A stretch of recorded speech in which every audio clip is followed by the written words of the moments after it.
Hey everybody, welcome to the Herd Fit Podcast with Dr. Sam Rhee and myself, Coach David Syvertsen.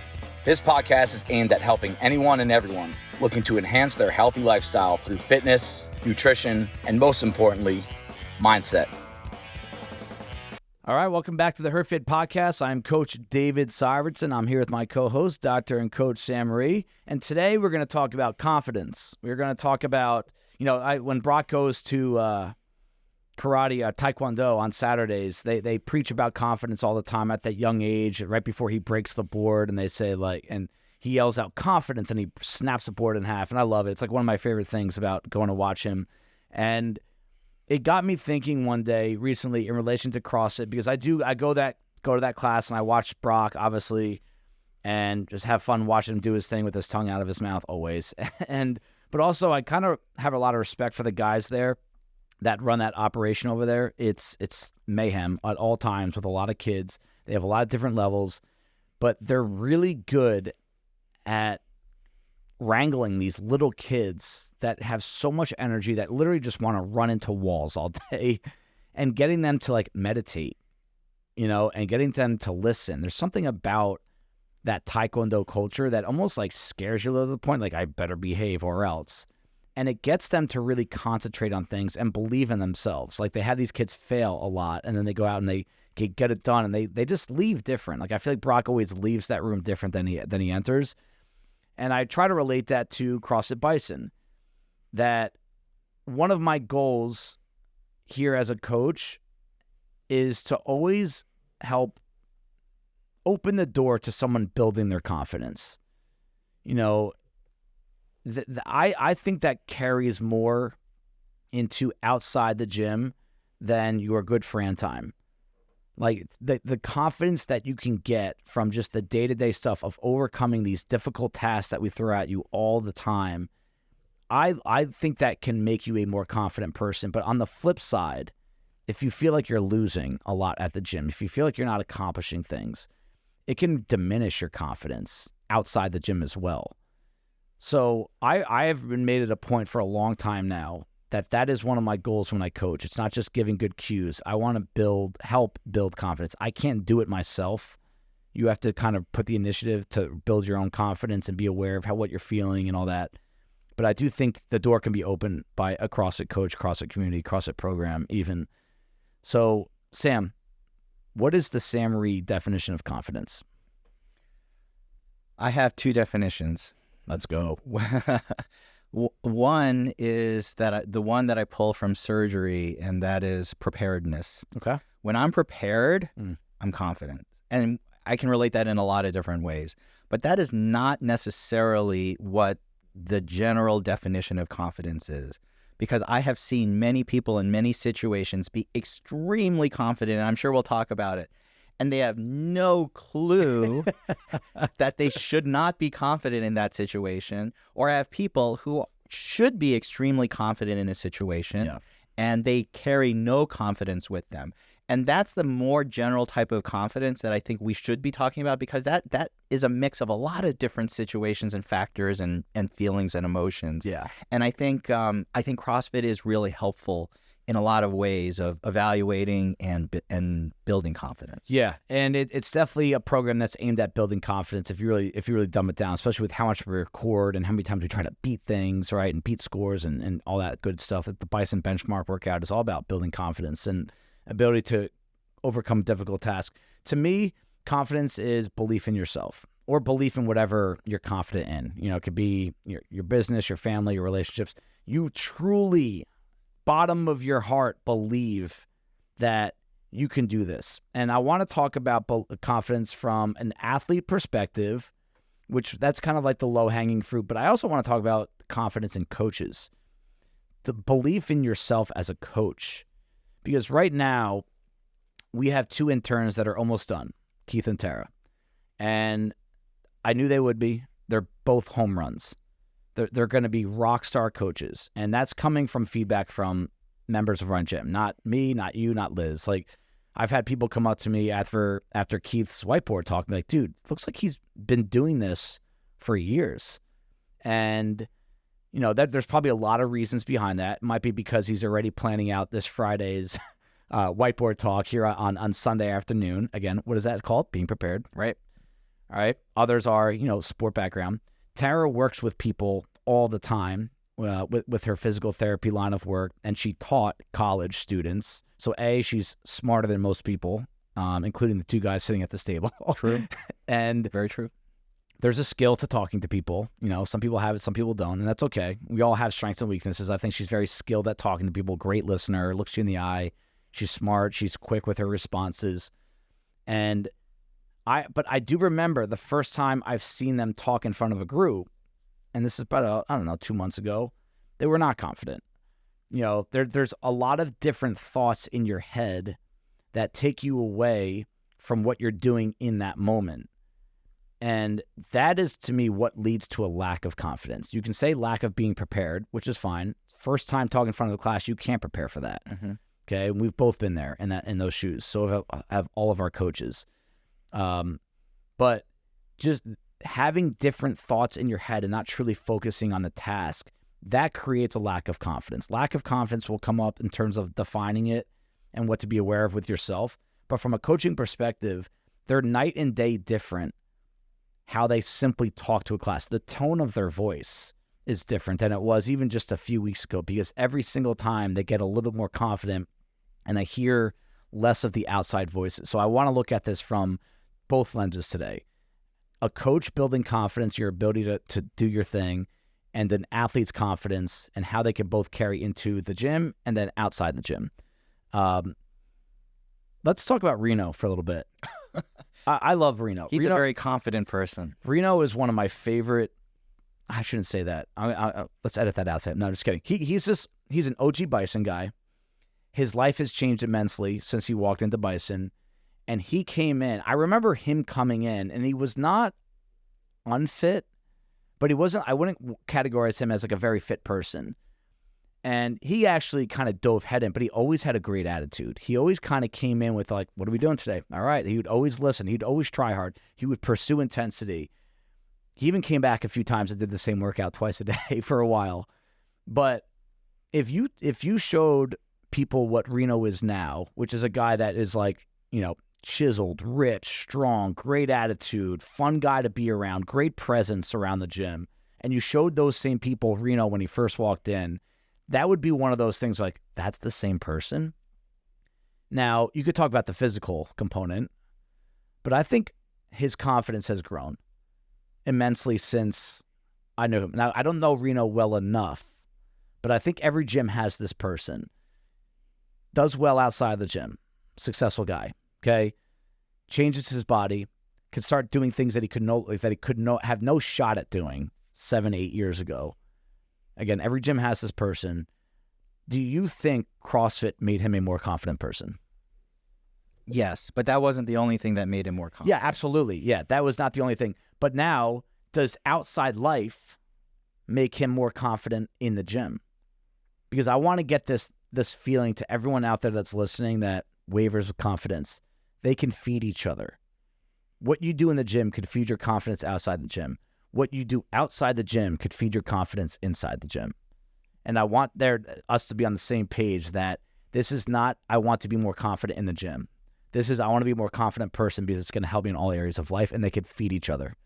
Yeah. I think the fact that Reno, when I first started with him, or when he first started here, he was a triathlete guy. Yeah. And he did a ton of training on that side, which builds a different body type than what CrossFit or bodybuilding or any kind of strength training does. I mean, the guy was literally just swimming and running and biking hundreds and hundreds and hundreds and hundreds of miles. Yeah. And you see those guys, they're thin. Like, they're optimized for long, lower intensity, longer duration cardio, like very aerobic. Yep. And we've heard what's his face talk about it all the time. The triathlete trainer, we interviewed him. Dylan Casey? No, he's the biker. But yeah. Forget it. Anyway, triathletes are different, right? Oh, Alondra? No, the pro guy, the guy that we went to his hotel and we interviewed him. Oh, Hinshaw. Yeah, Hinshaw, Chris Hinshaw. Sorry, I was blanking. Anyway, and like that's a totally different sort of mindset, modality, training.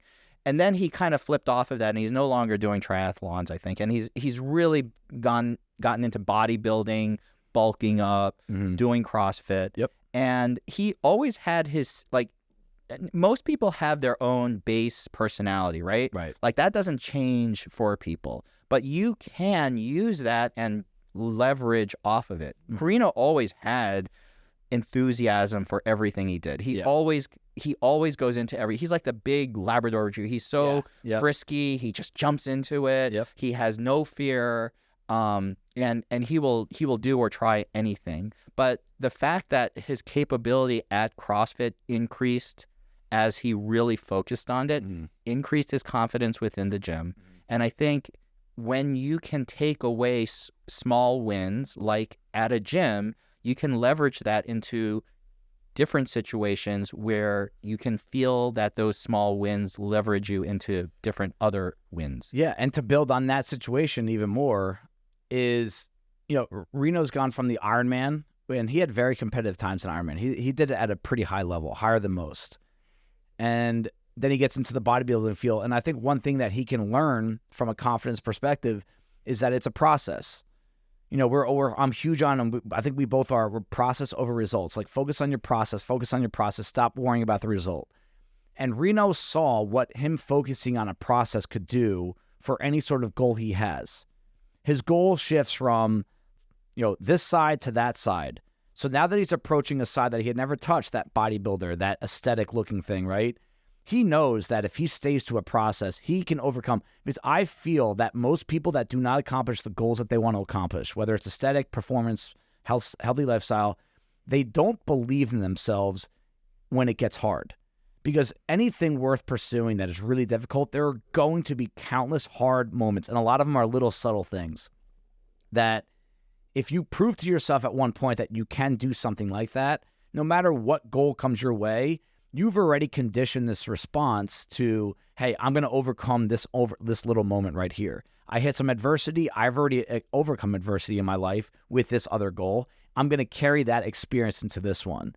And that is where I think if you focus on I sound like Rhee right now, if you can really be present with your mind on why does your confidence waver up and down, and how much does that affect the quest for your actual result, that's where I think you can overcome these obstacles, but you have to be present with those thoughts. You can't just pick up, I failed again. I didn't get to my goal.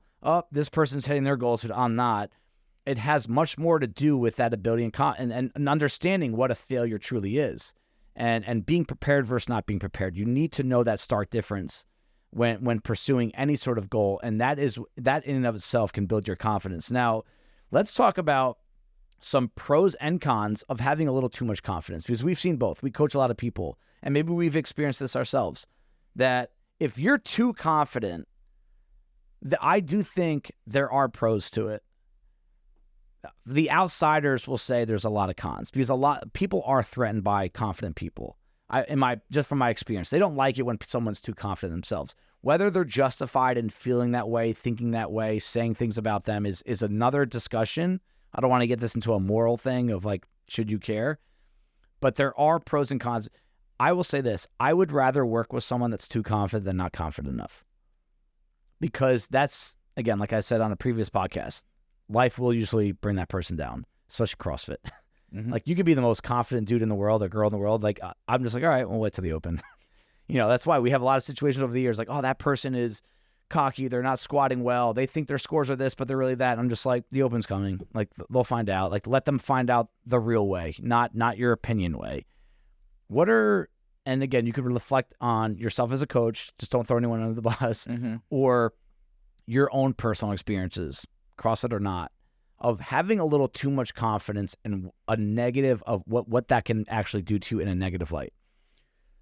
Most of the time when I see someone who's overconfident, it's a lack of knowledge. Like, they just don't know yet. Like, there's that curve you see with people in terms of confidence where they don't really know what they're into. So they feel very confident. Like, oh, I could hit a 80-mile-per-hour fastball. Like I watched them. They can do that. You just swing right? And then you start, and so you're very overconfident with that because you don't really know what it involves. Yep. Then you get to do it, and you're like, whoa, this is a lot harder than I thought. And then your confidence level goes way down. Yep. And then you keep working with it, and then it comes back up again.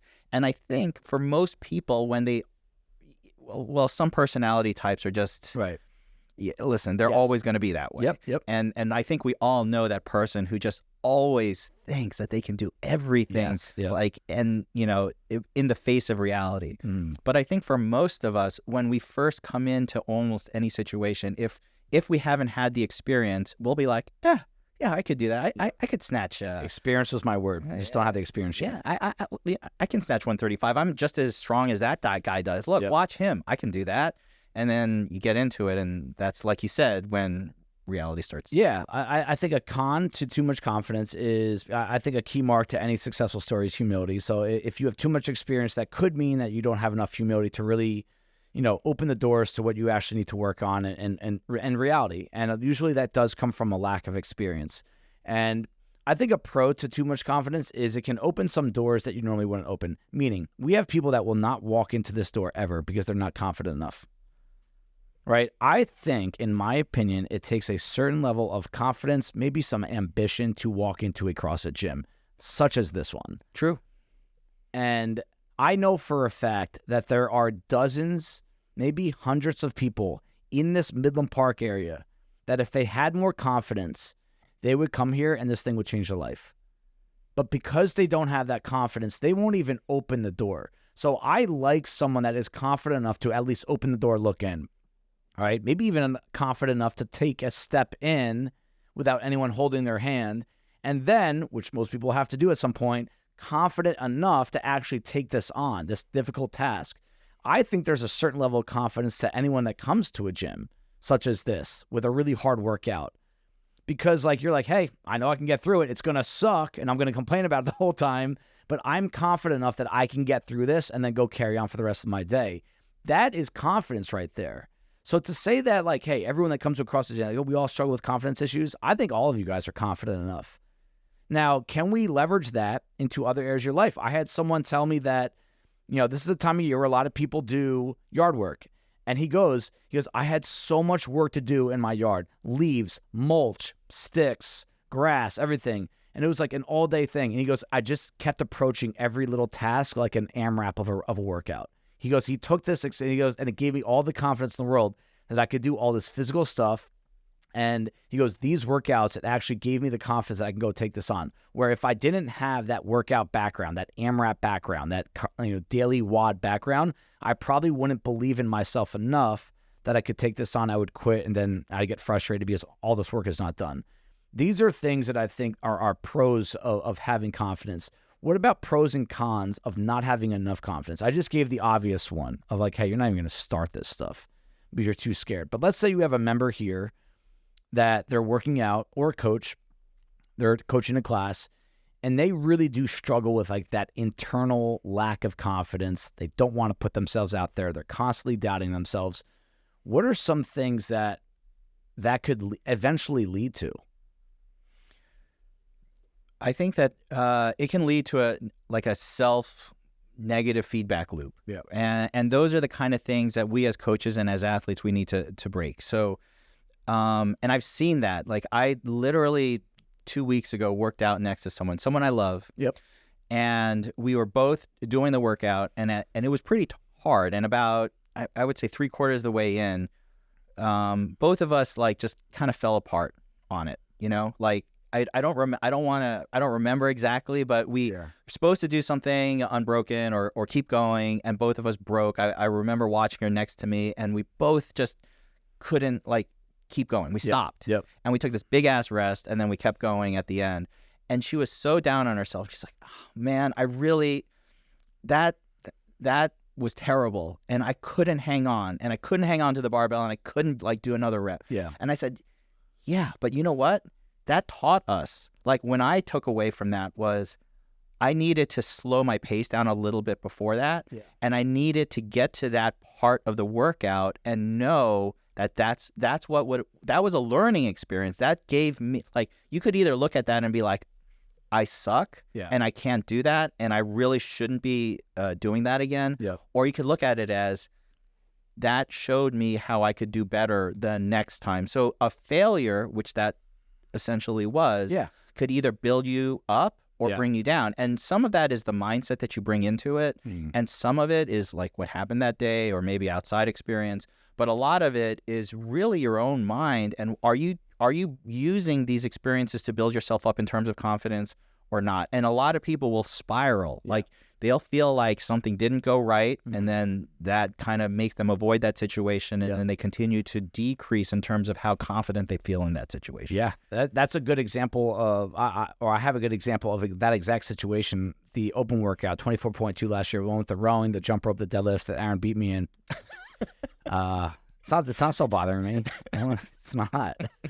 But I remember kind of falling off my pace about 8 minutes into a 20-minute workout. And because I started falling off pace, my confidence in myself just dwindled. And I actually, because of my confidence dwindling mid-workout, I slowed down even more. It wasn't like my body couldn't handle everything, or even like maybe holding close to the pace but not quite being there. But because I knew I was going down, I actually started to almost borderline give up. I'm like, I'm not going to hit my goal. Like, I'm just not good enough at this. I still suck at double unders when it gets to high volume. And these voices in my head diminished my confidence to the point where it actually capped my potential on that workout. I think the biggest con to a lack of confidence, all right, assuming that you've actually come in here as an athlete, is that the second you realize that, and what your example earlier, like you learned in real time, you're not that athlete, you can't do that, you kind of just shut down. You become a turtle. And there's a lot. I would say there's dozens of athletes that I see in this gym. I'm big on, you will go as far as your mind wants to take you. There are physical requirements to hit certain scores and abilities and weights and movements, yes. But once I think most people, I would say 9% of people in this gym, they don't reach the potential. And I think it's mental. Always. Because they don't know how to handle the adversity in the moment. You might reflect on it later on and be like, oh, I should have done that. Well, guess what? It's over. You lost your shot. So your job now is that preparing and building yourself, your confidence, that the next time that kind of moment where I fall off pace and I can't hit that goal, that you don't beat yourself up. You now create either a new goal in your head, or you're just going to say, I'm not going to let this slow me down even further. That's really tough. I struggle with that. Once I start losing in a workout, I lost to Alex. We went head-to-head in a workout, and I started to lose to him at about, 6 minutes into a 12-minute workout or 14-minute workout, and I slowed down even more after he passed me. And I was just like, man, like I got to stop doing that. I got to find a way to get that edge back. And but that's like a lack of confidence in myself in that workout. Has that happened so often, both to me and to others. Like I'm in a run workout, and if I pass someone, I know I got them. They're going to slow down, and they're not going to keep up to pace. I mean, that's a competing strategy that some coaches will talk about. Absolutely. Yeah. I've heard Matt Frazier talk about that. Get ahead of them. And you see that, and that's happened to me. Someone starts getting ahead of me on reps, and I'll just slow down because I can't keep up. So my final result is just not as good because this guy just went faster than I did. That's a big thing. A huge part of finding mental toughness, because this is not, listen, we're not asking people to be tougher than who they are. Right. Listen, you just can do what you can do. I'm not asking you to push through the pain. Right. Or dig even deeper. Right. Listen, dig to where you can. But if you do slow down, or you do get beat, or you do feel like you can't keep up, don't somehow fall off what you know you can do. Yeah. And that, I think, is where the confidence part of things can play such an important role. And now that I'm just reflecting on that situation, does our confidence, and this is where the times we live in now in social media, where everyone can, maybe in some cases everyone does, know what you're doing every day based on how active you are on social media, do the opinions of others and what you think they think about you, because most of you guys never actually confirm what others think about you. You kind of create narratives in your head. Oh, these people think I'm awesome. These people think I suck. These people think I'm cocky. These people think I'm blah, blah, blah, whatever, right? Does that dictate your confidence? That's where I get nervous about this with a lot of people that I'm close with, is that their self-worth is fully dependent on what others think about them. this workout example of you passing someone, you know, if you're the one that gets passed, does your brain immediately go into, oh, man, I'm losing? Or it's like, oh, these people are going to think a certain thing about me? Or in the CrossFit Open, you want it to be top 10%, you weren't even top 20%. Is your first belief, what are they going to think about me? I used to be this caliber athlete. Now I'm down here. What do people think about me? If that makes your confidence waver up and down, I think there needs to be A, awareness, and B, a plan to get away from that thinking. Because you're never going to be that person that everyone always believes in, that everyone always likes, that everyone thinks you're on a pedestal, right? You're never going to be that person, but you're also probably never going to be that person where everyone thinks bad about you. I think we do get worked up a little too much about what others think about us. Example, someone has a bad workout for whatever reason. They get so upset. And I'm like, sometimes like I don't think they're upset about the workout. I don't. I think they're okay. If no one in the world knew that the person had a bad workout, I don't think they'd be upset. But they're upset because others know. The scores on the whiteboard, the scores on the website, the people in the class know. That's why they get upset. And I think confidence is too dependent on what others think about you. I can think of at least 5 athletes right now who have a tremendous amount of anxiety if there's a workout up there that they think everyone thinks they're good at. Right. Whether it's a gymnastics workout or a strength workout or a lift workout. And I know in my heart some of them will not show up because they're afraid that they won't put up some insane number because everyone is expecting them to do that. And I have also seen some of these athletes, they come in and they did not put up the number that they thought was appropriate. So they said, oh, just write work. And they just couldn't take it. And first of all, nobody cares. But they think that.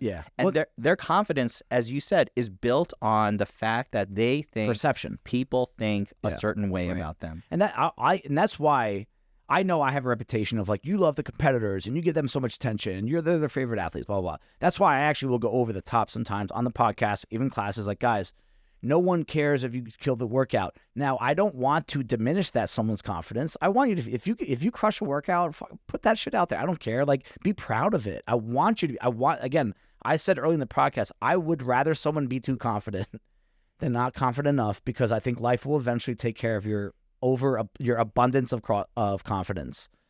And so if someone crushes a workout and it makes them feel proud, puff their chest out, put that shit in caps lock and post it all, awesome. I love it. Cool. Like if it's going to make you feel good. But if you're putting everything out there and you're puffing your chest out because you think everyone's impressed, that's where, again, it's the same discussion. It's just the other side of it. You can't let the thoughts and beliefs, at least your perception of their thoughts and beliefs, dictate your confidence in yourself. That's where I think that's a bigger issue now than it was 10 to 15 years ago because of the world we live in. Because everything we do can be put out there for others to see. And again, it's up, and like, especially here, your name's on the whiteboard, always. So yes, everyone's going to come in, and you want to be honest with you. Yes, some people do come in and say like, hey, what'd she get today? What did he get today? They like doing that. And like, that is some people do care. We could say we don't care, but it's more a short-term thing. We take short-term issues. What did you get in today's WOD, bro? And we make it something that defines our confidence in ourselves for days, for weeks. If I asked everyone in the gym who had the best score last Wednesday, I bet not one of you knows.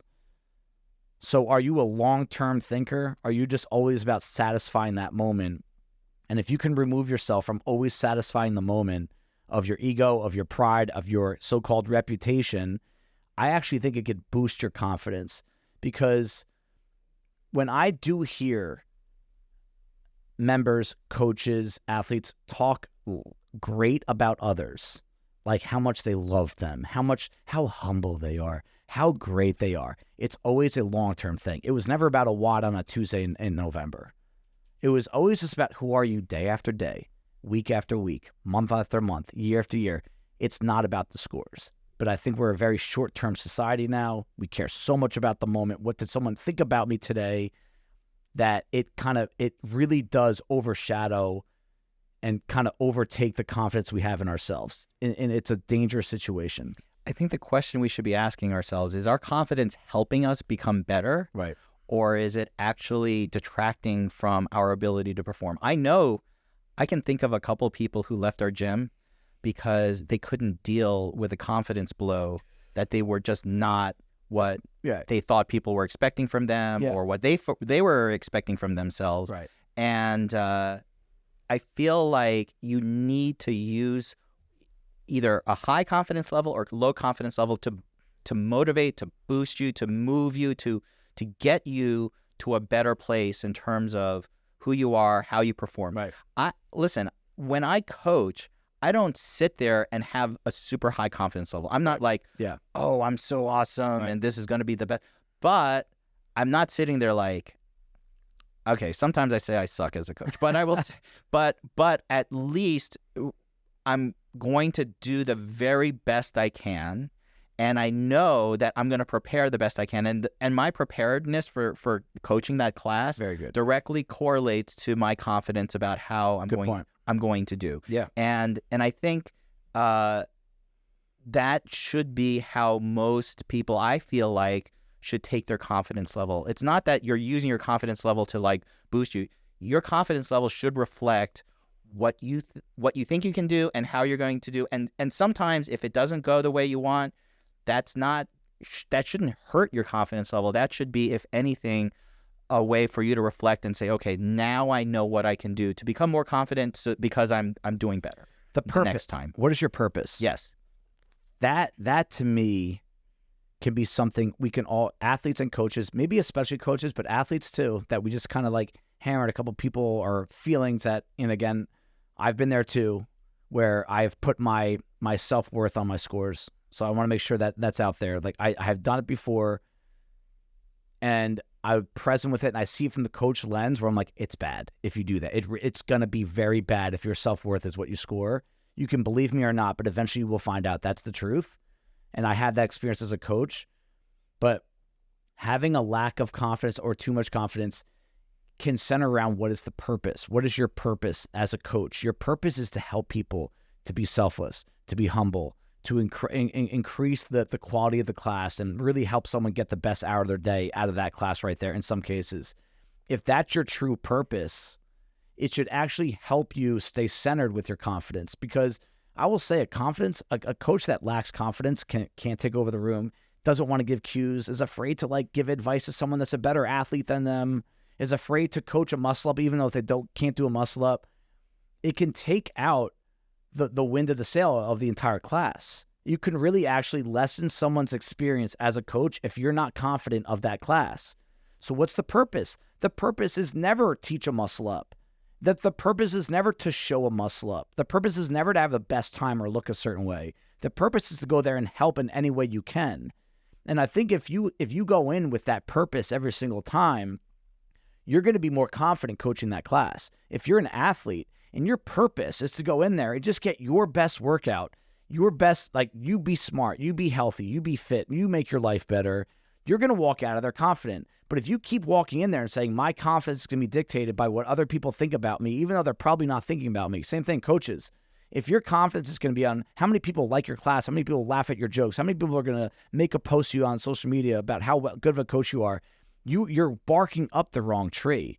And you need to kind of recenter your focus of what is your purpose. If you pursue your purpose every day, that is going to be all the confidence you need in either one of those environments. Let me ask you, can you think of a situation where you went into a workout as an athlete with an extremely high level of confidence and how that turned out? Yeah. And then where you came in with a really low level of confidence and how did that turn out? Yeah. So semifinals. When I made semifinals the other day, I had games aspirations. And then the program came out, and I was like, wow, no max lift, or there's a workout before the max lift, and I was really excited. I remember texting people. I'm like, I have a shot. I said it. I was like, I have a shot. I came in 29th out of 30th people.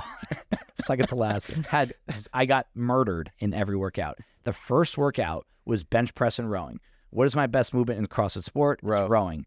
And had like 500, 1,000, 2,000. Bench press, I've benched my whole life. I'm like, oh, I am going to shatter this workout. And there was a workout. I had 30 reps of bench press at 185. Not a crazy weight for me. But I have also never done a workout like this before. And I was thinking I could probably be top 5 to top 10 in that workout in a division with Sam Dancer. I got murdered in that workout to the point where I was embarrassed. There was a lot of people that showed up to support. And I got to a point, I think the 30 bench press took me like 7 minutes. I was failing reps left and right. I'd never failed bench press before, never benched to failure. My confidence got crushed that night. I had such high hopes. I had high hopes for that weekend, and I got annihilated. And there's no way around it. There's no hiding in sport. And can that diminish someone's confidence? Can you come back from that? To me, it's all about why are you competing? What is your purpose? And, can you take the good with the bad? And I've always been, I will say I'm confident, and I'm very good at that. I can take the good with the bad. I will not get too happy about my good. I will not get too upset about my bad. And that has developed over the years. But how do I maintain my confidence after a certain event like that? Mm-hmm. Right? Like, how do I wake up the next day and take on the workouts that I wasn't planning to be as good at, mm-hmm. and still take it on? And I say, like, I think that's the background of playing sports my whole life, and how much I pay attention to sports now. Like, you will lose more than you win, and it's the only way you're going to be successful. So then how did you approach the rest when you knew you went in so high, got crushed, now you're like really low? It actually gave me like a bit of an edge, like a little bit of an attitude toward it, mm-hmm. like almost like, all right, time to buck up here, time to suck it up, like don't be a little bitch, because again, this is where being a coach helps. I've seen that crush people to the point where like they almost give up. To the point where like they're like 50% of their normal self because you had a bad workout. And internally, I look down on that a lot. I think that's a bad trait that some really good athletes have. That they have a bad event, they can't overcome it, and now you're never going to reach your potential. You work all year, like years. Like honestly, I could say I've been working for something like that for 10 years. You're going to piss on that. And it's all for nothing if you can't go into it and try as hard as you can. And so it gives me a little bit of an edge when my confidence, but that's like the whole like, bad times create strong men, right? Good times create weak men. I think there's a bigger fear with myself and others that when you're on a good run, you have a few really good workouts, you get crushed. Like my best open workout ever was 18.1. I came top 20 in the world, beat Rich Froning. The next week, I came right back down to earth when they had the 1 rep max clean after a workout. And I remember like that was just because I'm not very strong. But I still remember I was like on a high for a whole week. I was like, man, I'm there. Like I can do this. And it might actually, sometimes too much success can actually give you too much confidence and maybe take a little bit of urgency out. Like I think when you struggle, you have a bad event, the bench press row, it gives you more urgency. I think when you have some good events, you get too much confidence and you don't have enough urgency. And I think that's where an athlete and a coach, if you're starting to feel like you're getting a lot of momentum, I want you to be happy, I want you to be confident, but the second you have to be present with your thoughts. If you start losing urgency and even a little bit of pressure, I think it's actually going to take something out of what your long-term potential is. It sounds like it's a lot about experience. Like no matter what, you have another at-bat, another rep, another opportunity. And what you did should not necessarily either color you to up or color you to down. Because you always have another, like in most situations in life, you're going to have another opportunity, another rep, another at-bat, another time to prove yourself. So you should never take that one opportunity that either did well for you or didn't and let that hurt you in terms of your next opportunity. Yeah, I mean, shout out to Rhee, just like still talking to him a little bit about mindfulness. Like you do have to always just know like the result, whether it's good or bad, getting crushed or crushing the workout, right? It's still like, that's why I always circle back. It's not that big a deal. If you do well or do poorly, I want you to be proud, and I'll give you a high five. Gave Kristen Torres her first muscle up high five the other day. Awesome job by her. But Monday, it doesn't matter tomorrow. Like now we have to like work on getting it better. And I think that's the result. The result is getting the first muscle up. Cool. High five. Back to work. And I'm big on that concept. Back to work. People win competitions. We highlight them. Back to work. Get your first muscle up. Who's next? You get your first 100-pound squat clean. Cool. When we get in 105. And that's a way of saying confident that you got the task done, but controlling that confidence to the point where it needs to lead to something else. And I think that that's a huge part of blending the confidence and humility of life. And yes, it comes from experience. What about this perception of confidence? And not going to turn this into a gossip fest, but how does your confidence in yourself, can that affect someone's perception of you, and to the point where you should actually care about that? Like, you don't want to be the person in the room that no one wants to be around because you're too confident. Should you even go down that path? Because we just got done telling people don't care what others think. Don't put too much thought into it. But should someone, a coach especially, should they put some thought into how confident they come across to not threaten someone that they're trying to coach? I know. I'm going to give you a coach example when you're done. All right. I know some people tell me that Reno is really cocky and annoying. And I tell them they don't know Reno. No. That's the reason. Yeah, they don't. And if you don't know someone, it's easy to, if that person has a lot of self-confidence or is really extroverted or really out there, yeah, that could be perceived negatively by people. Mm-hmm. And I think the key is, do you really know that person? Right. I know a lot of people would probably think you are cocky. Absolutely. And I'm like, you don't know Dave. Yeah. Like, Dave is not, like, he's like the least cocky person that you would ever see. Yeah. If you actually, but I do take my shirt off sometimes when I'm at the gym, and I do post videos on my Instagram of me working out. So maybe I'm a cocky prick. Maybe that's the case. You know what? If anyone delved into your head, I think they would realize that is completely not the case. Right. So I mean, you could. I don't want to throw other people under the bus. You can talk about me as much as you want on the podcast in terms of, should Dave care enough to never post a video of himself working out or never take his shirt off at the gym, to the point where I should let that dictate my actions? Because I think there's a lot of people that internally battle with this. What do you do? Because I know you do take off your shirt and you do post. It comes down to purpose. Why? Why do I do it? Ask me a question. Why? I'll have a conversation with anyone. Why do I post this? I mean, it's pretty obvious why I take my shirt off in a workout. I sweat more than anything. No, you want to show thirst trap. If anyone wants to try on one of my shirts when it's all sweaty during a workout, let me know. I'll give it to you, and you guys can try to work it, see how comfortable it is. But I'm not going to lie, there are hesitations sometimes. It's like, how could I come across?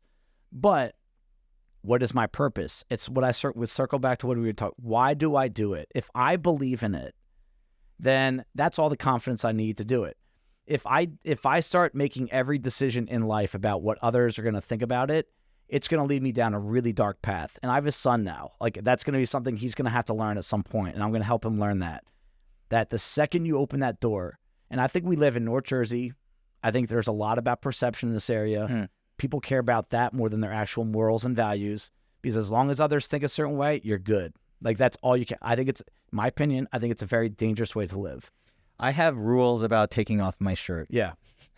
Why? Why? Because I don't want to be that person that... You've actually told me not to post certain pictures of you sometimes. I have done that. I don't like being out there. Yep. I just don't. I think there are other people that are better served being highlighted than me. Let's put it... Okay. I'm already out there enough. Like, I'm screw that. Right. But I would say this. I agree. Yeah. There's a purpose. So if I'm going to take off my shirt, it's usually for one of two reasons. One, it's usually if I'm in a partner WOD with somebody like Hawk or De Silva, who just always takes off their shirt. Like, team no shirt. I'll go in solidarity with them. Right. The second is if it's really effing hot and I'm dying, I will take it off. Comfort. It is very comfortable to work out without your shirt on. But 90% of the time, I'm like, you know what? I can just live with it. It's fine. Right. And I think for most people, you should live your life with purpose. What you're basically saying is you conduct yourself with purpose for your actions. Right. And if other people regard that as cocky or, showing off or what have you, right, you can't control that as long as you know the reasons why you do what you do. Right. Why do you take off your shirt? Why are you posting these pictures? Right. Why are you doing these things? If it's because you get a dopamine hit when people are like, oh, Dave, you're so great. Yep. Like, okay, not so great. Absolutely. But if you're doing it because you're gonna, literally for comfort, literally for performance, or because you're posting because you want to highlight this, that, or someone, something else, some point that is really important that for you, a message, an ethos, that kind of thing. Absolutely. Then you should live exactly how you should live, and everyone else screw them. Right. And that's usually what it's going to circle back to. But let's talk about it from a coach perspective, because I don't want to ignore or forget the coaches in this situation, because it's tough. Mm-hmm. I've seen and heard a story about coaches. This is way back. There's no one here. Nothing has to do with Bison. That there was a coach that was a really good athlete in the gym, and they used that class to highlight how good they are at things. Meaning, hey, if you want to go demo a ring muscle up, you're not showing off. Like, you do need to show the ring muscle up if you can. Like, if it's possible and you want to, you don't have to do it. That's not me. Yeah, you don't have to. This is clearly not me. You don't have to. But if you can, that doesn't mean you're showing off. Okay. Right? That's what I'm getting to. I see. But I remember someone telling me that they came here, again, this is a decade ago almost, that because the coach of that class or the coaches in that gym would always demean someone else in the gym if they couldn't do something. Oh, no, you're not on that level yet. Like, you can't do the rope climbs yet. Like here, look, you need to be able to do what I do to do this. Or you need to have as much experience as I do to be able to do this. If the coach starts getting very egotistical in the class and coming across as too confident, hey, that guy's confident, he can do rope climbs, good for you. That can kill the vibe of a class. That can kill the vibe of an athlete. And I do think a coach needs to be very careful, especially the one that is capable of doing things at a high level, that you are never using the class to inflate your own ego or feeling of self in regard to being an athlete. I want you to feel as confident as possible as a coach, because I think that improves the entire room. But perception, this is where I do think perception does matter. If there's a coach in that room that loves to tell people their scores, hey guys, like we're doing a 12.3 tomorrow. Back in 2012, I got 11 rounds and I was just 4 reps of shy of Rich Froning and blah, blah, blah, blah, blah, blah, blah, right? You might actually try to share a message with them that could help, but only again, what's your purpose? If you're trying to make yourself look a certain level because you want athletes to look at you a certain way, that's where I think perception does matter, because coach is different than athlete. You have to be really careful, and that actually has a trickle over into what the culture of the gym will end up being. Absolutely. The purpose of telling someone any of those things is simply for ego inflation. Right. I'm exactly the opposite. I'm the coach that looks for the 35-pound empty barbell. Yeah, because the 45 is too heavy when I'm demoing. I did that with step-ups. Step-ups last week, I went to every zone. I'm like, where's the 20? Where's the 20? So there's no ego there for me when I'm demoing. But absolutely, every especially a coach, because you are literally in service to your athletes. Right. That's literally your only function. Right. Is to be in service for your athletes. Yeah. And if that is if anything else is even close to coming into your head as you're in class, boy, you got another thing coming. Yeah, you're playing with fire. And again, it's like you might get away with it because you're popular, but it can actually hurt the gym. It can hurt the business of the gym, the membership of the gym, and definitely the vibe of the room. So I want to wrap this up with just like why I feel this conversation, because we can go in circles in this, and you can view this from a perspective easily from this episode alone, saying, wait, do you guys want us to not be confident, or do you want us to be confident? Right. Like, what are you guys actually trying to portray in this episode? Yes. And the reason I like to talk about it is I personally want every person to reach as much confidence as possible.